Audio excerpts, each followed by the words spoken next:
Hello everyone, welcome to the Street Crime UK YouTube channel. Thank you for joining us. Please don't forget to like, share and subscribe for more exciting true crime content. Today we look at two evil brothers who used women as modern day slaves in a drug trafficking racket which made them a grand a day. Sulman Khan, 26, and 24-year-old sibling Zafran Khan set up base in one woman's house after exploiting her mental health difficulties to ply her with 3 crack cocaine. The victim, named only as Shelley in court, tried to get herself free from the brothers, but was warned that she, her pets and her family would be harmed if she failed to cooperate, and was told, "We control you." The Khans were arrested last June after a raid on their homes following a police operation into their activities. It emerged that the pair had run a drugs hotline in Rochdale, Greater Manchester, which fielded a daily average of 223 calls or text messages over one 8-day period, and Sulman boasted of having access to machine guns. Both siblings were on licence, having been freed from prison early last year over previous jail terms for drug dealing. At Minchell Street Crown Court, Manchester, Zafran from Rochdale and Sulman of Oldham admitted being concerned in the supply of cocaine between August last year and June this year. They were each jailed for 7.5 years on Wednesday, September the 23rd. The pair are thought to have been out of prison for just a few weeks when resuming their drug dealing activities. Sulman was in charge of the packing of the drugs, while Zafran would usually collect the narcotics from his older brother for onward supply on the street. Sulman recruited 2 teenagers aged 18 and 19 who would help him with the packaging, drive him around and alert him to the presence of police. They would also deliver dirty money from drug sales and bags for drugs. Eventually, Sulman and Zafran began moving their operation into the home of a woman who lives in Syke near Rochdale,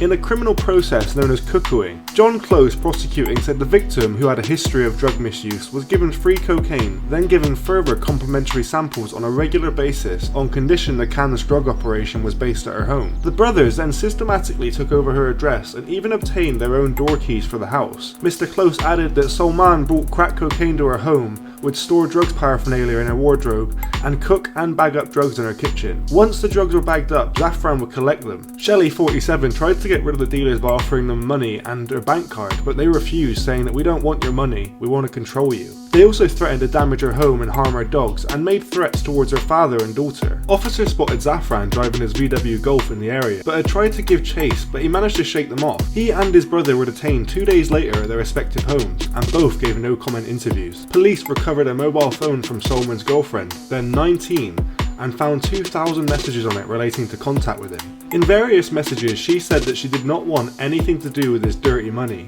but he called her paranoid and a grass and said that she had access to a machine gun. The court heard in April 2018 that Sulman had been jailed for 3 years for supplying heroin and cocaine, while Zafran had been given 32 months for being concerned in the drug supply. Both had other previous convictions, including dishonesty and perverting justice. Sentencing judge John Potter told them cuckooing required the remorseless exploitation of Shelley, who had mental health difficulties and who was a drug user. You told her she need not pay for those drugs providing she allow you to control and organise your drug dealing activities from her address. You thus exerted control over her life, exploiting her and her home for your own selfish gain. Crack cocaine was brought to the house 3 to 4 times a week, while scales, bags and other items were stored at the property, and the drugs would be bagged up in the kitchen ready for delivery. Control was maintained over Shelley by various means, including the acquisition of her bank card. What do you think about today's story? The more brutal side of drugs. Do you think all drug dealers use these tactics, or are there some better than others? Thanks for joining us today. If you enjoyed the video, don't forget to give it a like and a share, and leave any thoughts or suggestions you have in the comments section. We love to read through them all.